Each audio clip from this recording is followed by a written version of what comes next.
এরপরে প্রশ্ন হলো, আমি নামাজরত অবস্থায় আমার সামনে দিয়ে কেউ গেলে আমার করণীয় কি?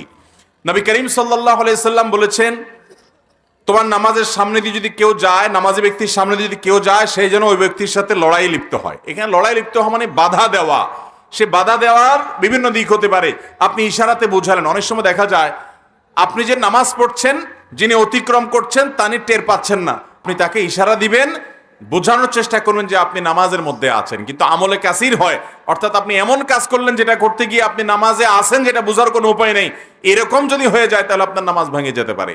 এটা করতে হবে। তারপরেও যদি কোনো ব্যক্তি আপনার সামনে দিয়ে হেঁটে যায়, তার গুনাহ হবে, আপনার নামাজ হয়ে যাবে। আপনার হাদিসে যে বলা আছে যে আপনার নামাজ নষ্ট হবে বা আপনার নামাজকে সে ভেঙে দিল, এর মানে হলো মনোযোগ নষ্ট হওয়ার কথা। আর নবী করিম সাল্লাল্লাহু আলাইহি সাল্লাম বলেছেন, নামাজি ব্যক্তির সামনে হাঁটাহাঁটি করা যে কত বড় অপরাধ, এটা যদি কেউ জানতো তাহলে 40 পর্যন্ত সে দাঁড়িয়ে থাকতো। 40 বলতে 40 দিন না 40 ঘন্টা, সেটা হাদিসে উল্লেখ হয় নাই। 40 দিন যদি ধরেন তাহলে 40 দিন সে দাঁড়িয়ে থাকতো প্রয়োজনে, তারপরও নামাজের সামনে দিয়ে হাঁটতো না, যদি জানতো এর কারণে কি মূল্য তাকে কিয়ামতের দিন দিতে হবে। এই জন্য নামাজের ব্যক্তির সামনে আমরা হাঁটাহাঁটি করব।